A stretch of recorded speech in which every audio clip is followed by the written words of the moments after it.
안녕하세요 여러분, 깜장벽돌입니다. 오늘 리뷰할 모델은 외국에 만들어진 컨테이너 하우스로 제작한 타이니 하우스가 되겠습니다. 이 모델은 미국 캘리포니아에 지어진 타이니 하우스인데 40피트짜리 컨테이너 하우스 한 동을 가지고 만든 컨테이너 하우스고, 컨테이너 본연의 모습을 그대로 잘 살린 모델이라서 요걸 한번 리뷰해 보도록 하겠습니다. 요 영상을 보면 아내분이 막 고글을 끼고 그라인더질을 막 하고 하는데, 외국 영상들 보면은 여자들이 창문도 달고 페인트 칠도 하고 이런 그라인더 작업도 하고, 요런 게 우리나라보다는 좀 더 여성들이 이런 DIY라든지 주택 리모델링 부분에 좀 더 적극적인 모습을 보이는 것 같아요. 요런 게 좀 우리나라하고 다른 문화적인 차이인 것 같습니다, 제가 봤을 땐. 이 집은 지어지는데 한 우리나라 돈으로 3천만 원 정도 들었다고 하네요. 이 유튜브에서 이렇게 컨테이너로 제작한 타이니하우스들을 보면은 정말 이쁘게 잘 지은 모델들이 되게 많은데, 우리나라에서는 이 해상용 컨테이너를 가지고 이렇게 타이니하우스를 만드는 경우가 별로 없잖아요. 그 이유를 제가 좀 생각을 해봤는데 한 두 가지 정도 이유가 있더라고요. 우선 첫 번째 이유는 이 해상용 컨테이너의 크기예요. 오늘 보여드릴 이 영상은 해상용 컨테이너 중에 40피트짜리 길이가 한 12m 정도 되는 이 해상용 컨테이너를 사용을 했는데, 이 해상용 컨테이너가 크기가 한 8평 정도 돼요. 이게 실내 면적이. 그리고 이거 절반짜리가 하나 있는데 그거는 20피트짜리 모델은 내부 면적이 한 4평 정도가 돼요. 근데 우리나라에서 주로 농막으로 사용하는 그 농막의 사이즈가 6평이잖아요. 그 6평의 기준을 두고 봤을 때 4평은 많이 작고, 이 40피트짜리 8평은 6평보다 크니까 이거를 농막으로 사용을 할 수가 없는 거예요, 이 해상용 컨테이너를. 그래서 우리나라에서는 이 해상용 컨테이너를 농막으로 사용을 할 수 없기 때문에 이걸로 만들어진 사례들이 별로 없다는 게 첫 번째 이유고, 두 번째 이유는 이 해상용 컨테이너의 폭이에요, 폭. 이 폭이 지금 한 2.4m 정도가 나오는데, 여기에 단열재 붙이고 하면은 정말 단열재를 얇게 붙였을 때 벽 두께가 한 10cm 정도만 되는 모델로 만들었을 때 내부 폭이 한 2.1m 정도가 나와요. 2.1m면 일반 침대 폭이 2m에서 2.1m 정도인데, 요거를 그냥 두면은 끝나는 거예요, 이 폭에. 여기에 두면은 그냥 끝나버려서 이 폭이 너무 작다 보니까 이거를 설계를 하기가 되게 난해한 부분들이 많고, 게다가 우리나라에서는 벽 두께 10cm 가지고는 단열을 할 수가 없어요. 우리나라는 여름에 막 40도까지 올라가고 겨울에는 영하 20도까지 떨어지는 그런 날씨이기 때문에, 그 미국에서 주로 만들어지는 이런 컨테이너들은 다 거의 단열 같은 거는 신경을 안 써도 되는 그런 지역에서 많이 만들어지다 보니까 미국에서 이 컨테이너를 사용하는 경우가 많지만, 우리나라에서는 벽 두께 10cm 가지고 해서는 단열 두께가 안 나오고, 그렇다고 우리나라 기준에 맞춰가지고 벽체 단열 두께 중부 2지역 기준으로 해가지고 단열 두께를 맞췄을 때 벽 두께가 한 145 정도는 단열을 해야 되는데, 그렇게 단열을 하다 보면은 벽 두께는 더 작아져가지고 한 1.9m 정도밖에 안 나와요. 그러면 침대도 못 집어넣어요, 그 폭에다가. 일반 주택에 화장실을 꾸미는데 화장실 폭이, 내부 폭이 한 1.6에서 1.7m 정도 나오거든요. 그러면 우리나라 기준으로 이 컨테이너를 단열을 해버리면 화장실 폭보다 조금 더 큰 크기밖에 안 나오는 거예요. 그러니까 여기 뭐 화장실을 두고 복도 넣고 뭐 공간 구성을 할 수 있는 그런 설계안을 만들어 내기가 정말 힘들어서 우리나라에서는 이 컨테이너 하우스를 안 만드는 것 같습니다. 이게 두 번째 이유예요. 제가 생각하는 두 번째 이유. 그래서 지금 보시는 이 모델 같은 경우도 저도 우리나라 기준으로 단열을 한 게 아니라 그냥 이 영상에 나온 그런 그 정도의 단열 두께를 해가지고 설계를 했습니다. 그렇게 안 하면 거의 뭐 공간이 나오지를 않아요. 화장실도 못 넣고 복도도 안 나오고 해가지고, 그래서 벽 두께를 한 10cm 정도로 해가지고 만든 설계안이라는 걸 좀 감안을 하시고 봐주셨으면 좋겠습니다.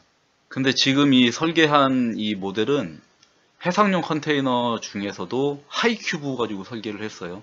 하이큐브는 일반 높이보다 한 30cm 정도가 더 높아서 여기에 지붕 단열 한 25cm 정도 하고 나면은, 그래서 천장고가 한 2.4m 정도가 나오게 하이큐브 모델을 가지고 설계를 했습니다. 네, 이렇게 보시면은 이 집은 현관은 따로 없어요. 그 미국 애들은 현관 같은 개념이 없잖아요. 그래서 보면은 욜로, 여기가 거의 이 파티오 창이 주된 주 출입구고, 욜로 이렇게 들어가면 이쪽이 주방, 들어가자마자 주방, 그 다음에 여기가 화장실 하고 세탁실, 화장실 끝에 이렇게 세탁기랑 세탁기 위쪽에 그 순간 온수기 놓을 수 있는 공간을 만들었고, 이 화장실 반대편에는 이렇게 샤워 부스를 설치를 했습니다. 그리고 요 끝으로 가면 여기는 침실.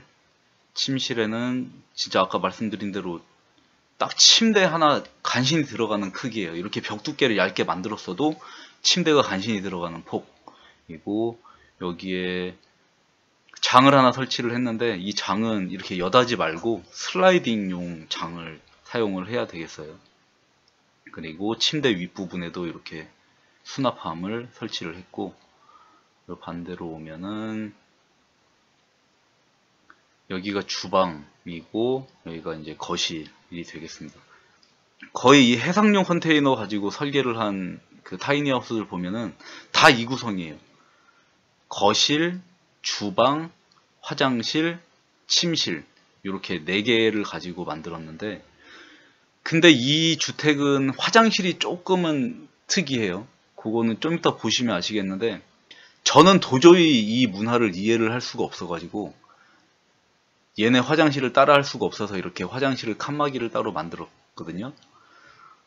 영상에 보는 그 미국 모델하고 조금 달라진 부분이 요 화장실 쪽 부분이고, 요 거실에서 나갈 수 있는 요 큰 창 하나 설치한 거, 그 다음에 요 반대편에도 침실에서 밖으로 좀 크게 뚫려져 있는 요 큰 창을 양쪽에 설치한 요 2개가 달라진 점입니다. 그리고 화장실 구성을 바꾸다 보니까 요 반대편에 설치된 이 장들 중에 그 수납함을 방으로 하나 옮겼고, 그 옆에 있는 신발장은 저는 밖에다가 설치를 했어요. 이 신발은 밖에다가 놔두고 들어가야 되는 뭐 그런 구성입니다. 이 타이니하우스에서 제가 가장 마음에 들었던 부분은 이 싱크대 구성이었어요. 싱크대 보면은 싱크대랑 옆에 기역자로 꺾인 부분까지 싱크대를 좀 크게 만들어 가지고 일부를 식탁을 사용을 할 수 있게 이렇게 만들었는데, 영상 보시면 거기에는 그 아내분이 밖에서 이 상판을 직접 콘크리트 부어가지고 상판을 만들어요. 우리나라에서는 건축주가 이 상판을 직접 만드는 경우를 전 단 한 번도 본 적이 없는데, 이 미국 같은 경우는 이렇게 싱크대 같은 경우를 직접 상판을, 그것도 여자가 콘크리트 비벼가지고 만드는 모습이 좀 문화적인 충격이었습니다.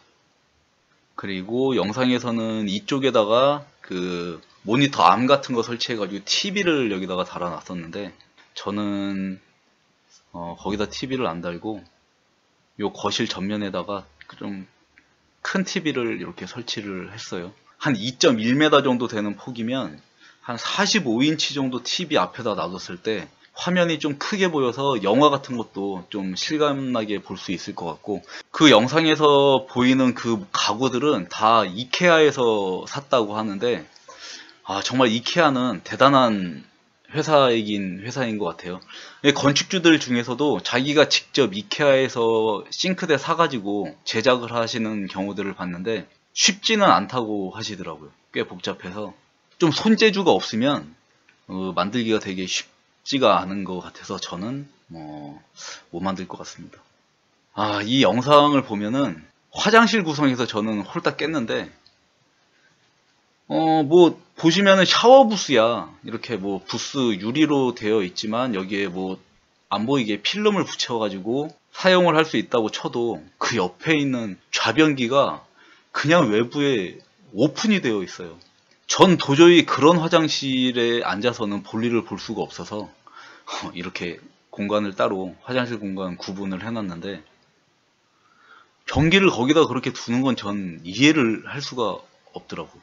보통 그렇게 화장실 볼일을 보고 나면 집 전체에 그 냄새가 나잖아요. 근데 이 부부는 그런 냄새마저도 사랑할 수 있는 그런 마음이 있나 봅니다.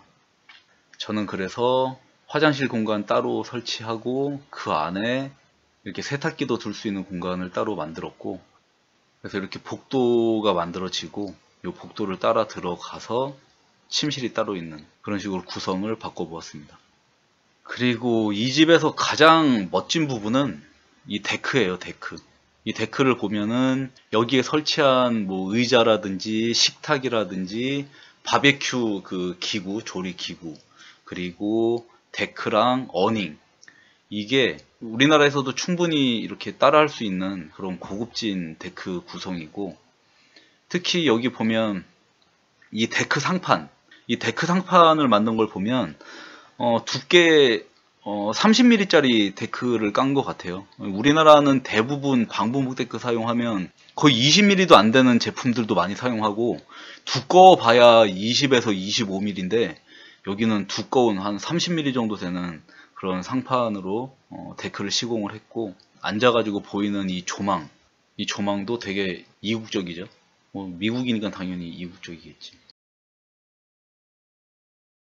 자, 이렇게 해서 40피트짜리 하이큐브로 만든 타이니하우스를 같이 구경해 보았습니다.